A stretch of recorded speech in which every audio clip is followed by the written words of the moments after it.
Hello guys! Magandang tanghali. Ito, nandito ako sa paborito kong lugar, mga beshi. Nandito ako sa paborito kong lugar na kusina.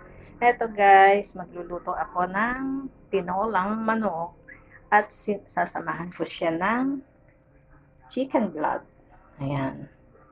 Nihiwa ko siya ngayon. Ayan. Ito tayo. Ayan.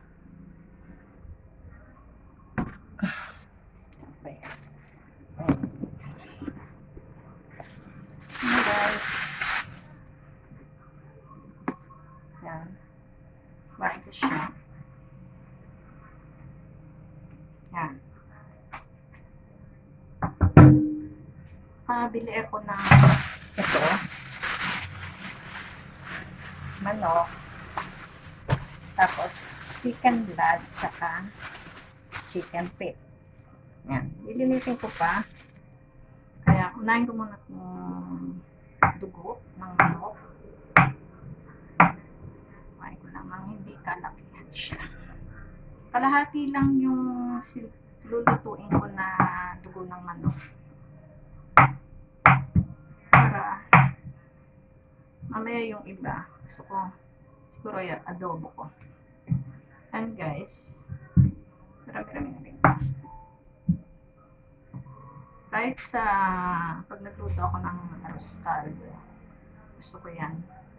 Yung dugo ng manok. Masarap siya.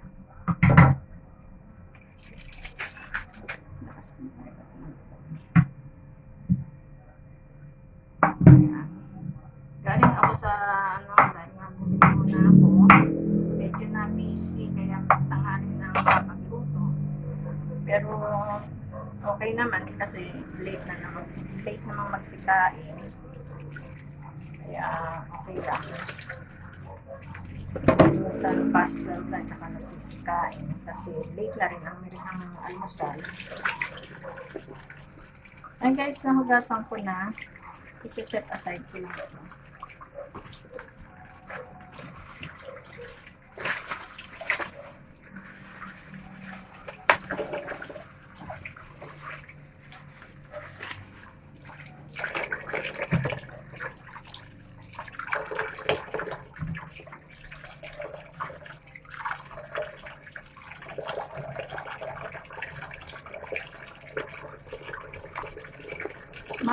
Tira ko kasi masyadong marami.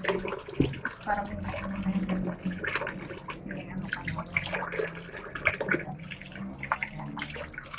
Tapos, mag-ano rin ako guys, magtitira din ako ng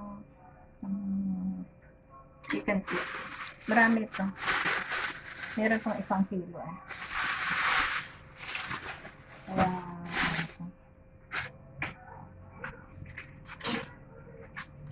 bilis naman ito eh.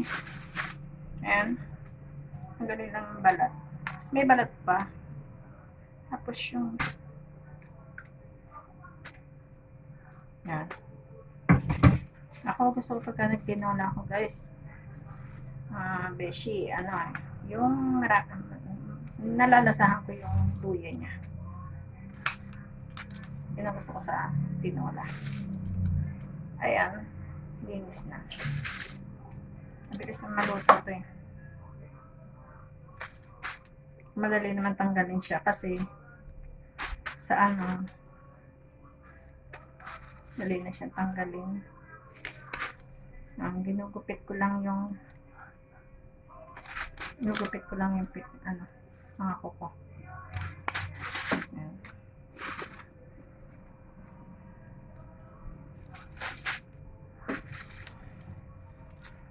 Ang hirap mag-isip ng ulam araw-araw guys. Mga beshi, ang hirap mag-isip ng ulam araw-araw. Sa gabi naman, wala naman kaming problema kahit na na lang, kung ano lang yung available na pwedeng lutuin or minsan kasi mga nagpipinapay lang, sisipag gatas, tapos yun na. Minsan mga magmimerienda ng alanganin hanggang sa hindi na mga kumakain ng sa gabi, tutulog na lang.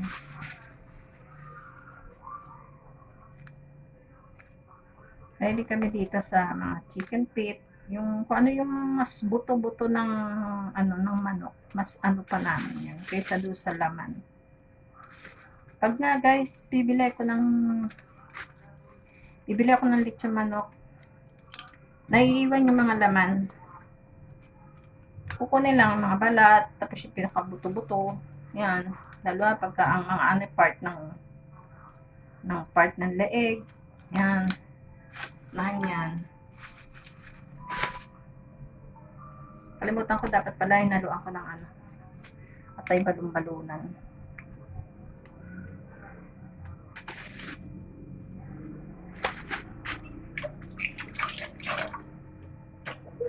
Dapat may estudyante namin. Kasi mamaya pa yung mga 12. Yan guys, tapos ko na, nahugasan ko na yan. Kain ko, naka-prepare na. Ayan, ngayon, maganda tayo ng sibuyas,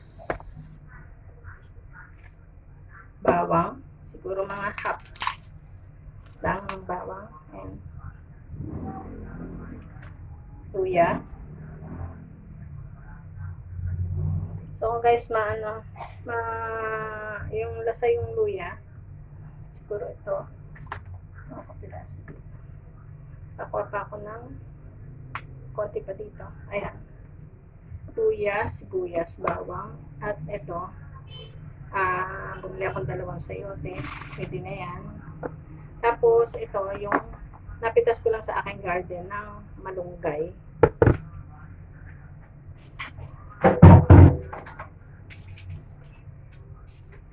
Guys, magano na ako ng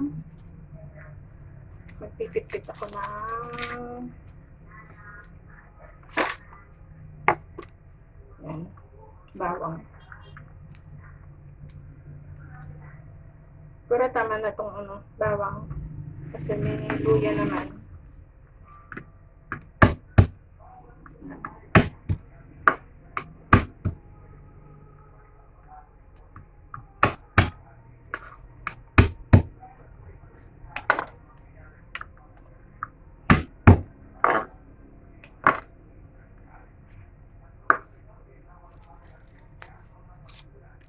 Sibuyas.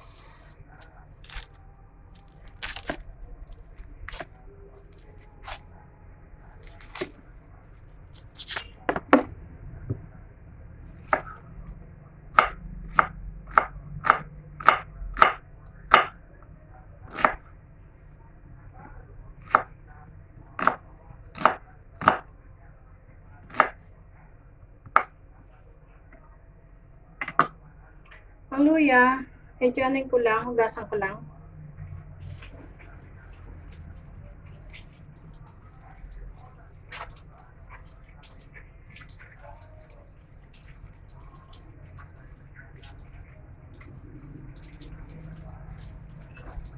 Bali ang luya, hindi ako palatalop ng luya. Kasi siya tatanggalin ko lang medyo part. Yan. Ganyan. Ako hiwain na. Palibasa kasi ito, malinis naman yung luya. Wala na nga yung luyang Tagalog na yung luyang Tagalog mas siya, malasa yun, pero wala na. Yan. Try ko lang ganyan yan.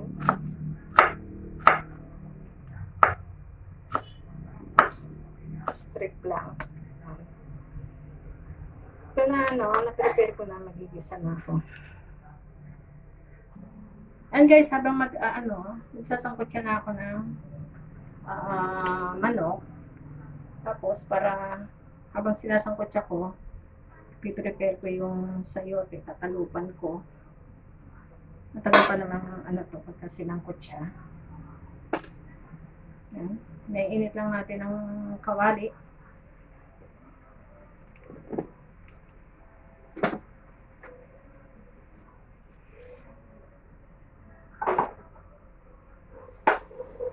Ang kawali matanda pa sa nung araw na kawali iyan. Pero may mga akong kawali na ibang klase.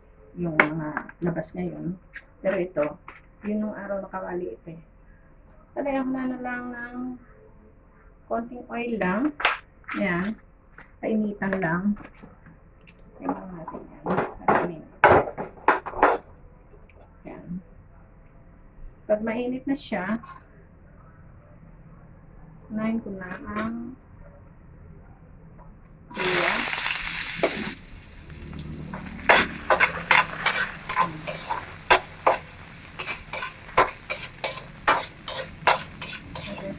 Tumagas yung aroma niya.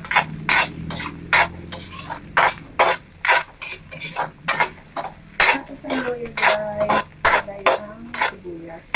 Ay, bawang.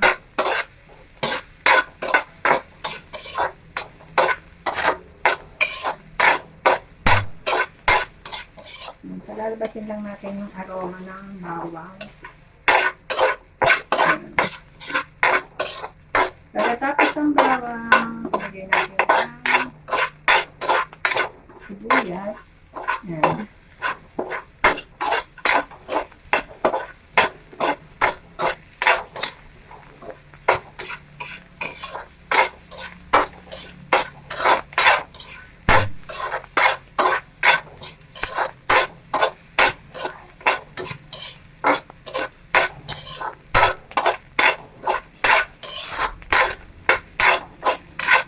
Sa tinola, hindi ako masyadong maraming naglalagay ng mantika.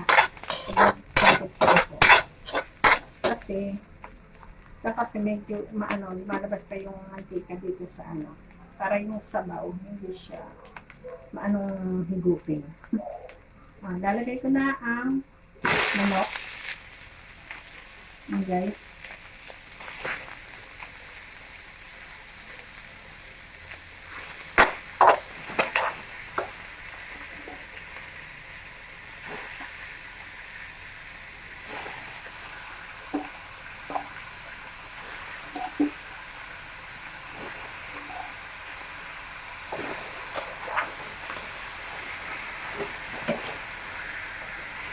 Pag medyo okay na ito, at lalagay ko lang sa ibabaw yung dugo. Kasi pag ginalo mo ang dugo ng malululo siya. Tignan natin ng asin.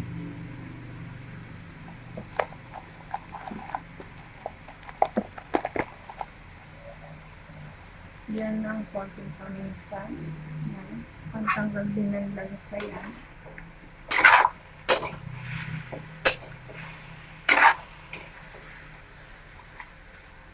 Guys. Ngayon guys, lalagay lang natin yung dugo sa ibabaw.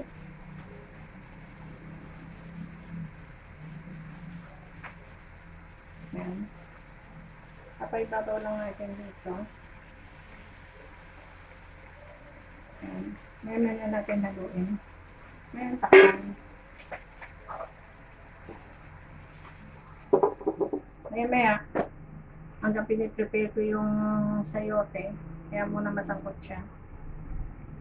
Mga ilang minutes. Tsaka natin i-check. Ayan guys, habang sinasangkot siya yung manok, tatalupan ko naman itong sayote.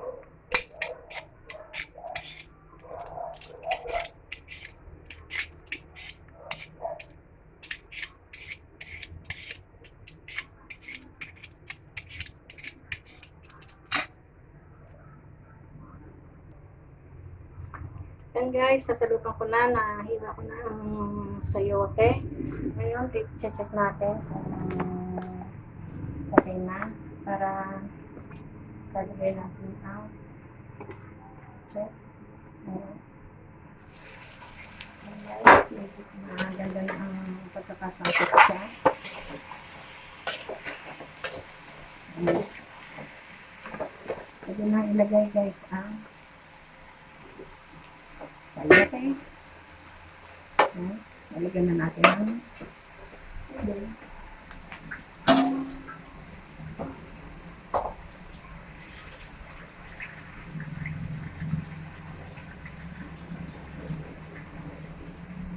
guys, mahilig kami sa maraming sabaw. Ayan.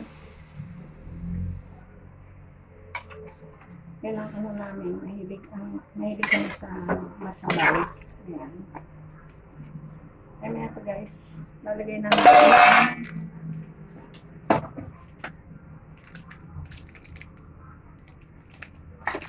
Maglalagay ako ng 2 Knorr cubes. Pagdagdag lasa.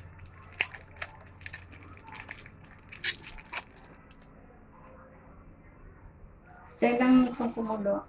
Pagkakulo at okay na ang timpla, ay lalagay ko na yung malunggay. Yung okra ko na nga gumulang na kaya hindi ko siya malalagyan. At nagtatanim ulit ako ng panibagong okra ng gulay. Ayan guys, hintayin lang natin kumulo to. Ayan. Takpang ko na ilang minutes.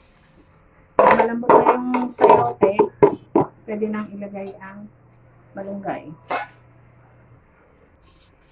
Yan mga beshi, nakapitas ako ng malunggay sa aking garden. So ngayon ang lalagay ko pag malambot na yung sayote. Kaya himayin ko na habang naghihintay ako ng lumambot ang sayote.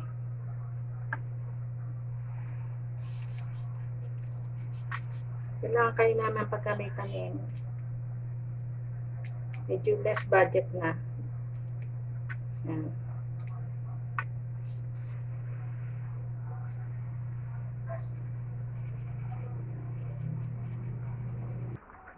Yan guys, ayan na. Kukulo na siya, malambot na ang malambot na ang malambot na ang sayote. Kaya tikman lang natin kung tama ang timpla.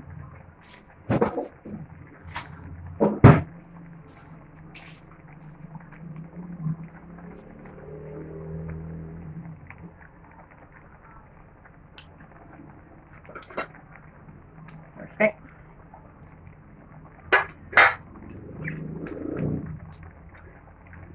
Tingnan na lang. Guys, pag katis. Yan.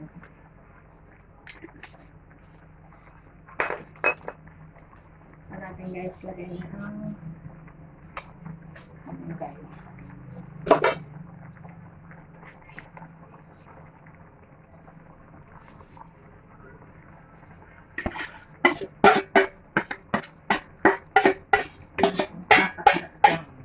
Sustansyang malunggay.